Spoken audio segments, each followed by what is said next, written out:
The day they marched me out of my office and handed me a security vest, the VP smirked like he'd just solved a personal problem. "Consider this a chance to prove your loyalty," he said, as if demoting a senior operations manager to the night shift badge scanner was some kind of teachable moment. I didn't argue. I didn't protest. I didn't even blink. Because while he thought he was humiliating me, I knew something he didn't. The company's biggest renewal, the $275 million logistics contract that kept the entire enterprise alive, was sitting in my private folder, set to expire in 6 weeks. And I was the only one with the full documentation, the compliance addendums, and the renewal protocol. They hadn't transferred it. They hadn't backed it up. They didn't even know where it lived. They assumed I'd stay quiet. They assumed I'd still care. They assumed wrong. The first week in security was almost comical. Managers who once fought for meeting time with me now walked past without eye contact. A few whispered jokes when they thought I couldn't hear. Legacy staff, dead weight, why was he ever in management? The new director of operations, a slick MBA with a laminated vision board, announced in a meeting I overheard that he'd streamline the outdated processes I had built. I nearly laughed. He couldn't recognize a legal timeline if it tap danced across his spreadsheet. Meanwhile, I scanned badges, wore my vest, and let them feel victorious. Why ruin their delusions so early? By week 2, the countdown had begun. The contract required a renewal acknowledgement 30 days before the auto-expire date. Failure to acknowledge meant termination of service and immediate reallocation to our competitor. The client had already emailed the renewal notice to the company, to my old email. I saw it come through on my personal device. I watched it sit unread in the company inbox. Their new director had no idea the client used a secure sender domain that filtered out any recipient not on the approved internal list. I had personally set that up back when they cared about operational continuity. Now they didn't even know how it worked. By week 3, panic started to ripple through the management floor. Not full panic, just the early tremors. The client's project manager began calling. No one returned the messages. The renewal portal, accessible only by someone who completed the compliance training I had designed, remained untouched. They invited the client leadership to visit the office for a relationship-strengthening showcase. I watched them rehearse slides full of buzzwords and optimism while the clock on the contract bled out behind them. No one checked the status. No one even asked. They were too busy polishing their egos. Then the final week arrived. They were hosting the client for a full-day presentation. I smiled to myself as the morning shift buzzed with excitement, suits straightened, conference rooms staged like they were auditioning for a corporate magazine cover. And still, not a single person had checked the renewal. Not one. So that morning, as I sat in the lobby tapping in employees, I finally saw it, the automated message from the client system confirming that the contract had officially expired at midnight. They were now free, legally, irrevocably free, to award the entire $275 million package to our biggest competitor. And they did. Around noon, during their grand showcase presentation, someone from the client's executive team interrupted politely and said, "I'm sorry, but we've already transitioned to another provider. Your contract lapsed weeks ago." The silence that followed apparently lasted an eternity. Later, employees told me the director of operations went pale, the VP swore under his breath, and the CEO demanded someone pull up the renewal file immediately. That file, of course, was in a drive they had locked themselves out of, because they terminated my access the day they shoved a security badge into my hand. By evening, the building was a storm of shouting behind closed doors. Managers sprinted past my desk with printouts. HR combed through emails. The legal team ransacked the document archives. And the VP, the same man who demoted me, came storming toward the lobby, red-faced and frantic. "Where's the renewal protocol?" he demanded. I looked at him calmly. "In my old email." "Why wasn't it forwarded?" "You removed me from the distribution lists." "Why didn't you alert anyone?" I held up my security scanner. "Not my department anymore."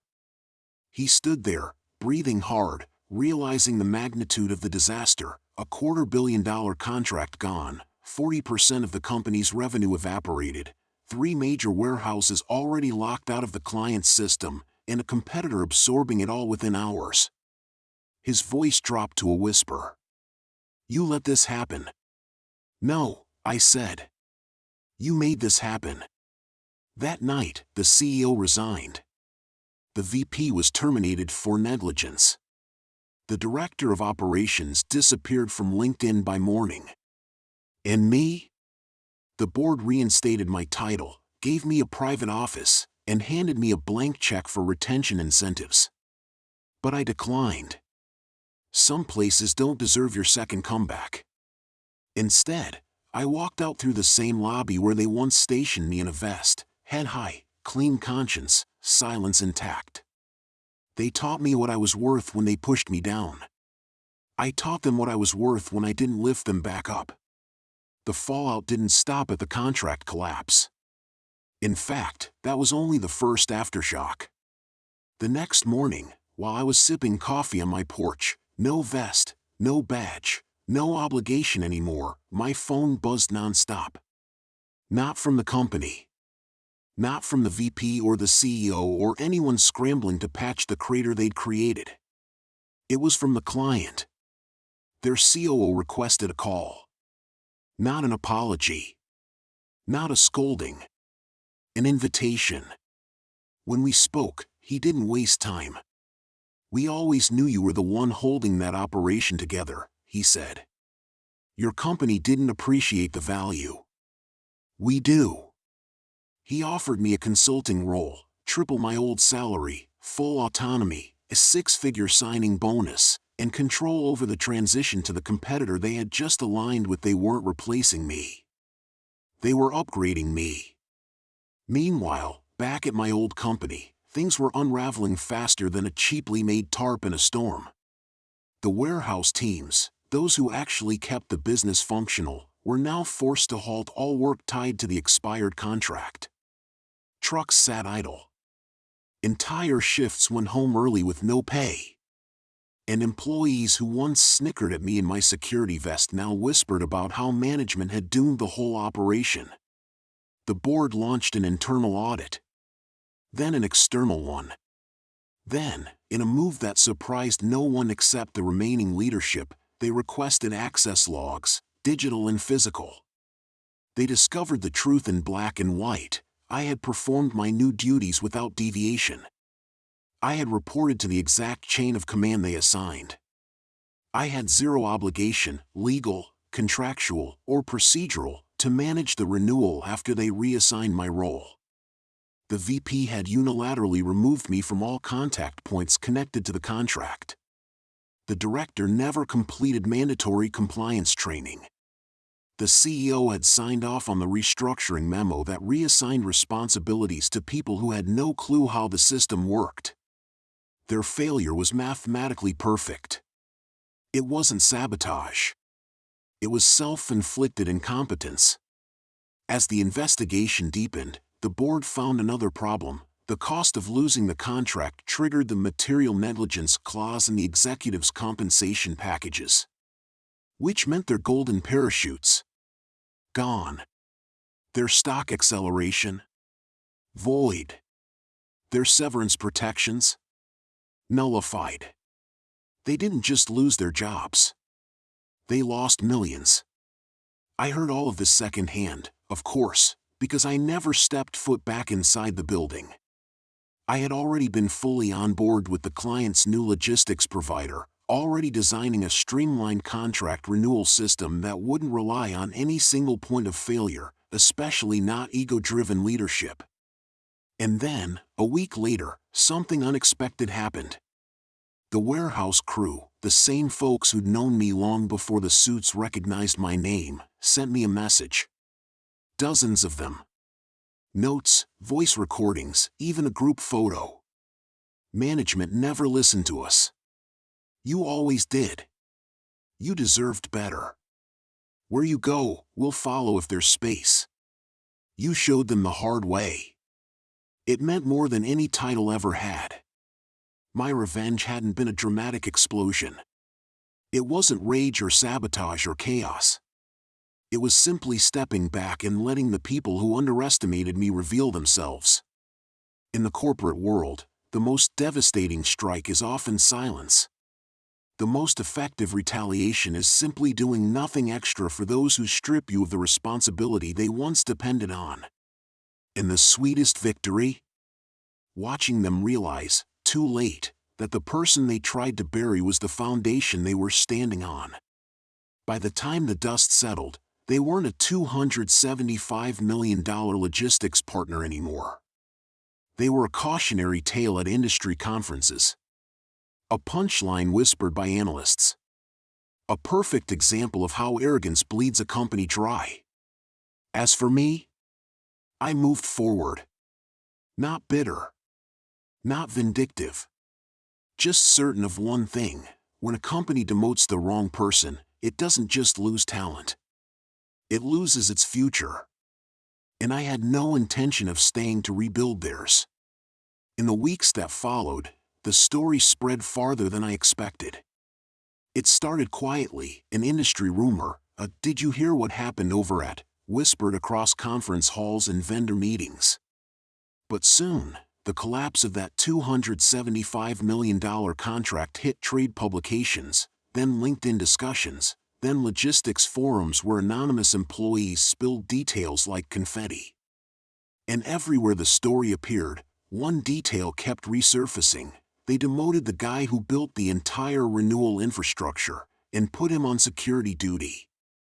It became a meme. Screenshots of forklift schedules next to corporate restructuring charts. Photos of security vests captioned, "When leadership thinks this is a promotion." Someone even made a parody training video titled, "How to Lose $275 million Without Breaking a Sweat." But karma wasn't finished. The competitor who secured the renewed contract reached out to me directly. They didn't want a consultant this time. They wanted an architect. They offered me full reign over the entire logistics workflow, software, personnel coordination, compliance systems, emergency protocols, everything. The kind of role that would have taken me another 10 years to earn in my old company. And here it was, handed to me because the people who fired me didn't understand what I actually did. It was poetic. But the final, almost cinematic touch came from the VP who had orchestrated my demotion. He emailed me. A single line, "Can we talk?" I didn't respond. Not because I was petty, but because there was nothing left to say. His decisions had spoken louder than any apology or excuse ever could. 2 days later, a mutual contact told me he'd been escorted out, ironically, by security. The same role he reassigned me to. There's a joke in that somewhere, but reality beat me to the punch. Then came something I never expected. The warehouse crew, my old team, started sending me their resumes. Not begging. Not desperate. Just hopeful. "Got any room on your new project? If you need someone reliable, I'm ready. Wherever you're building next, I want in." I hadn't realized it until then, but the demotion didn't just knock me down, it reminded them who I really was. Someone who knew every step of their process. Someone who respected the work they did. Someone who fought for them when leadership didn't. I forwarded the resumes. Every single one. And a few of them were hired. My revenge wasn't just survival. It was elevation of myself and the people who deserved better alongside me. Meanwhile, my old company scrambled to hire consultants to rebuild the renewal system I had designed over 7 years. They couldn't. Not fully. not cleanly. Because systems aren't just software or policy, they're knowledge, relationships, instincts, things you can't download or outsource. You can't replace what you don't understand. And they had never understood me. 3 months later, my new employer flew me out to present at a leadership summit. I walked on stage in a tailored suit, no badge, no vest, no fluorescent yellow anything. The audience applauded before I even spoke, not for me personally, but for the turnaround the competitor had achieved with my help. I glanced at the crowd, saw a few familiar faces from industry rivals, and felt something I hadn't felt in years: recognition, respect, freedom. In the end, my demotion didn't break me. It revealed me. And it revealed them too. Somewhere inside that dying company was a file with my name still on it. A security badge probably still sitting in a drawer. A camera feed that once watched me walk the perimeter in the rain. But none of that mattered now. Because the truth was simple: they demoted me to security. And in doing so, they secured my future, just not the one they expected. If the company thought the story was over, they were painfully mistaken. Because the real consequences of their decision didn't end with a lost contract, a fired VP, or a few bruised egos. No, what came next was slower, deeper, and far more destructive. The kind of fallout that eats a corporation from the inside out. It began when the vendor, now my employer's partner, requested access to the old company's compliance history for the last 24 months. Standard due diligence. They needed to ensure no critical incidents were being buried. Except the old company didn't have anyone who knew where all that was stored. Because that had been me. I used to maintain an entire archive of renewal prep materials, QA reports, compliance status logs, vendor audits, OSHA inspections, distribution throughput charts, union correspondence, risk mitigation planning, maintenance schedules, things no executive ever bothered to learn because they assumed I'd always be around. Now, they had scattered versions of files, mismatched timestamps, data gaps, and contradictory compliance notes. It was like someone had taken a jigsaw puzzle, removed 30% of the pieces, and thrown the rest across the warehouse floor. Their incompetence finally caught the attention of the state regulators. One morning, I woke to a headline notification: major logistics firm under investigation for documentation failure ahead of expansion license review. I didn't smile. I didn't celebrate.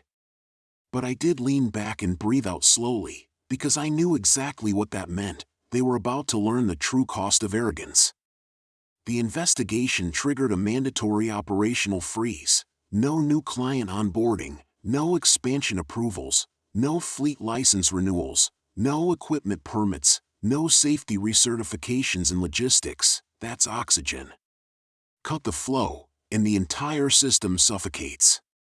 And while they scrambled to find anyone who knew the old workflows, the industry began to treat the company like a liability. Drivers didn't want to work there. Vendors hesitated. Insurance premiums skyrocketed. Former clients whispered that something's wrong internally. All because the executives believed a man with 15 years of operational architecture experience could be replaced by a generic HR template. We're restructuring. Effective today, you'll report to security.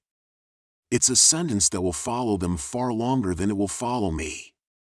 Then came the moment I never expected. My old mentor, one of the few genuinely good leaders the company ever had, called me. He sounded tired, defeated. They're trying to reverse the damage, he said. But they don't understand what they broke. They've been trying to rebuild your system for months. They can't. No one can replicate that from scratch. There was a long silence. Then he asked quietly, "Is there anything you would have done differently?" I thought about it. About the months of degrading treatment. About the supervisors who mocked the demotion behind my back. About the executives who ignored my warnings, stole my credit, cut my budget, and then discarded me like an extra pallet of expired merchandise. About the night shifts, the rain, the humiliation. And then I answered, yes. I would have left sooner. He didn't try to defend the company. Not anymore. He just sighed, the sound of a man watching something he once cared about burn down slowly and not knowing how to stop it. By the end of that quarter, they reported an unprecedented 31% drop in throughput efficiency and a 17% loss in contracted volume. Investors demanded explanations. The board panicked. Leadership reshuffled. Another VP resigned. Meanwhile, I was presenting at conferences, designing next-generation operational flows, building a team who treated me with respect, choosing which clients I wanted, not which ones I had to tolerate, and earning double my old salary. Revenge is powerful, but rebuilding your life into something stronger, that's the real victory. And as more resumes from former coworkers arrived in my inbox, I realized something important. I wasn't just moving on.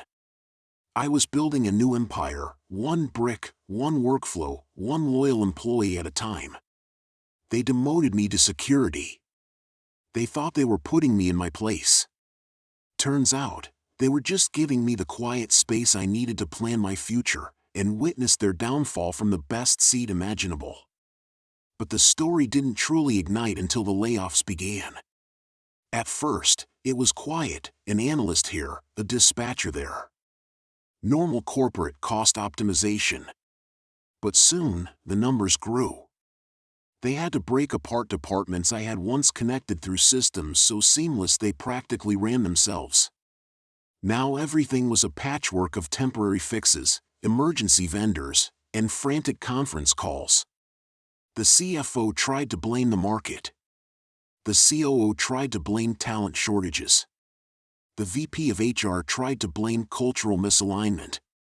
But the industry already knew the truth. A system designed by a specialist cannot be maintained by amateurs. By summer, recruiters were whispering that the company's back-end infrastructure was held together by duct tape and luck. Internally, employees leaked stories online about cascading failures, late shipments, fines stacking up, entire distribution centers running blind because the calibration logs were missing. And the cherry on top? Their biggest retail client, one whose account I had safeguarded for nearly a decade, issued a public notice that they were evaluating alternative partners due to operational inconsistencies. That was the moment the CEO snapped. He called an emergency town hall, voice cracking, sweat visible under the stage lights. "We are stabilizing," he insisted. "We are improving. We are restructuring for the future." But everyone already knew what he refused to admit. The collapse had begun the day he let his ego make a personnel decision. 2 weeks later, I was sitting in a hotel lounge at a logistics conference when a group of executives from a major competitor approached me. One of them, a sharp, quiet woman with decades of experience, sat down beside me and said, "I've heard your name more times in the last month than in the last 10 years. What exactly did they do to lose you?" I didn't rant. I didn't brag. I didn't name names. I simply told the truth. They mistook structural knowledge for replaceable labor. She nodded slowly. "That's what we thought." That conversation led to a contract, one that allowed me to redesign an entire national distribution model. Not maintain. Not fix. Rebuild. From the ground up. My terms. My pace. My vision. Meanwhile, my old company was bleeding leadership. Every month, another manager left. Some jumped ship voluntarily, others were pushed out. My mentor called again, not to lament, but to warn me. "They're talking about selling assets," he said. "Warehouses, fleets, even the tech stack. There's talk of dissolving the regional division entirely." The one I had built systems for. The one I kept alive through 3 mergers. The one that was now collapsing without a single shove from me. I didn't sabotage them. I didn't leak anything. I didn't break laws. I just let them face the consequences of their own arrogance. But the final twist came unexpectedly. Late one evening, I received a message from someone I hadn't heard from since my demotion, the new VP who had mocked me, who laughed when I got reassigned to security, who called my work legacy junk that needs to be modernized. His message was short: "Are you willing to consult? We need help." I didn't reply. Not out of spite. Not out of pride. Simply because I was already booked through next year, at 5 times my old rate. Actions have echoes. Some echo as warnings. Some as lessons. And some, as in their case, echo as the rumbling foundation of a company finally caving under the weight of its own decisions. As for me, I was no longer the man standing at a guard post, holding a clipboard, waiting to be treated with respect. I was the architect of systems people finally understood. The expert they couldn't replace. The man whose absence had become louder than his presence ever was. They demoted me to security. But in the end, I built something far more secure than anything they ever gave me.